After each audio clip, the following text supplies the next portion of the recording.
कक्षा 5वीं हिंदी सुलभ भारती। बच्चों, आज तक हमने 14 पाठ सीख के पूरे किए। आज हम सीखने जा रहे हैं पाठ क्रमांक 15 व्यायाम। बच्चों, तुम सब तो व्यायाम करते ही हो, इसलिए चुस्त और तंदुरुस्त हो। कसरत करनी चाहिए, व्यायाम करना चाहिए।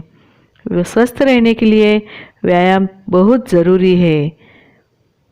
व्यायाम से ही शरीर में चुस्ती और फुर्ती व्यायाम से ही आती है। व्यायाम से अपने भोजन का पाचन भी अच्छा होता है। हमारे दिन भर के 24 घंटों में से 1 घंटा कसरत या आसन करने के लिए हमें रखना चाहिए। बच्चों, बहुत सारे लोग अपने शरीर पर ध्यान देते हैं। हमारे इतने बिजी व्यस्त जीवन में व्यायाम के लिए कुछ आधा घंटा 1 घंटा वो निकाल ही लेते हैं।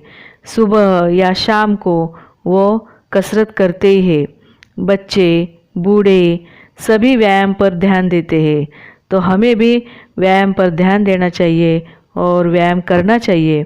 हमारे घर में भी सब लोगों को व्यायाम करने की आदत डालनी चाहिए। व्यायाम के लिए कुछ लोग चलते हैं, कुछ लोग व्यायाम करते हैं, कुछ लोग जिम में जाते हैं, कुछ लोग दोरियों। देखो, यहाँ बूढ़े लोग भी व्यायाम पर बहुत से ध्यान दे रहे हैं। ये बच्चे भी व्यायाम कर रहे हैं। हमारे बाग बगीचे में बहुत जगह पर व्यायाम के साधन रखे हैं। व्यायाम से शरीर मजबूत होता है, आलस तो शरीर से निकल जाता है। व्यायाम से लाभ ही लाभ है। खेल भी एक व्यायाम है, लेकिन खेलने के साथ साथ व्यायाम का अलग ही महत्व है। व्यायाम इस पाठ से एकल रूप से व्यायाम करने की कुछ कृतियाँ दिखाई है। यह सारी कृतियाँ तुम घर पर रहकर रोज करना चाहिए। पहली है, विश्राम की मुद्रा में खड़े रहो। इससे हमारे हाथ और पैरों को आराम मिलता है। सावधान की मुद्रा में खड़े रहो। सावधान की मुद्रा में खड़े रहने से हमारे हाथ, पाँव और नज़र को आराम मिलता है। एक पैर पर खड़े हो जाओ। इससे संपूर्ण शरीर का संतुलन करना हमें आता है।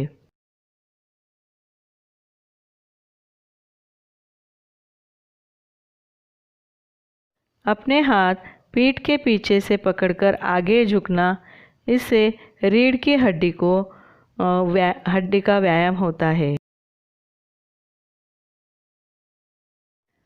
दोनों हाथ फैलाकर पीछे झुको।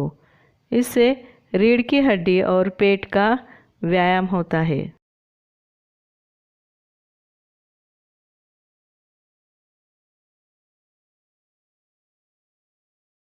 झुककर दाहिना हाथ बाएं पैर को और अंगूठे पर और बायां हाथ ऊपर करो। इससे हमें पाँव, हाथ और कमर का व्यायाम होता है। अपने दोनों पैरों से अंगूठे छुओ।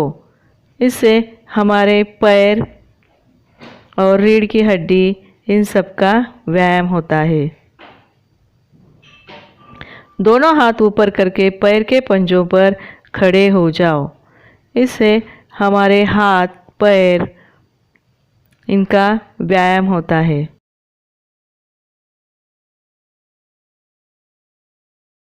बायां हाथ सामने रखकर उसे धीरे धीरे बाईं ओर ले जाते हुए अंगूठे का नाखून देखो। इससे आँखों का व्यायाम होता है। दायां हाथ दाईं ओर ले जाते हुए अंगूठे का नाखून देखो। इससे हमारे आँखों का व्यायाम होता है।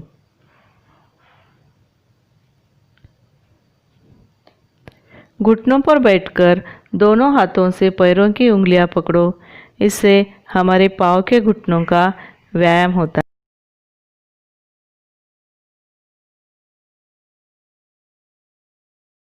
बैठकर पैर सीधे करो। दोनों हाथों से पैर की उंगलियों को पकड़ो। इससे पैर, हाथ और पीठ की रीढ़ का व्यायाम हो जाता है। बच्चों, तुम सब बहुत खेलते हो। खेलना ज़रूरी है, लेकिन खेलने के साथ साथ व्यायाम का अपना अलग ही महत्व है। बहुत सारे लोग अपने घर पे बाग बगीचे में जाकर सुबह शाम व्यायाम करते हैं। दिन भर काम करते हैं और अपने काम में से व्यस्त जीवन से 1 घंटा अपने व्यायाम के लिए निकालते हैं। व्यायाम करने के लिए कोई उम्र का बंधन नहीं होता। व्यायाम बच्चों से लेकर बूढ़ों तक सभी और स्त्री या पुरुष सभी व्यायाम कर सकते हैं। व्यायाम करने की जगह खुली हवा, स्वच्छ सूर्य प्रकाश होना चाहिए। इससे हमारे फेफड़ों को, हमारे हृदय को, हाथों को सभी के लिए फ़ायदेमंद होता है। तो बच्चों, आज से हम अपने घर वालों को भी व्यायाम का महत्व सिखाएंगे और उनके साथ साथ हम सब भी व्यायाम करेंगे। व्यायाम के लिए पास का बाग बगीचा, मैदान या अपने घर का टेरेस कहाँ भी जाके तुम व्यायाम कर सकते हो। इस पर आधारित कुछ प्रश्न है। प्रश्न पहला, प्रश्नों के उत्तर लिखो। 1. व्यायाम के 5 फायदे लिखो। 2. विश्राम की मुद्रा क्यों जरूरी है। 3. एक पैर पर तुम कितनी देर तक खड़े रह सकते हो। 4. योगासनों के 5 प्रकार लिखो। 5. खेल और व्यायाम में क्या फ़र्क है। 6. तुम हर रोज़ कितनी देर तक व्यायाम करते हो। 7. तुम्हारे घर में नियमित रूप से कौन कौन व्यायाम करते हैं।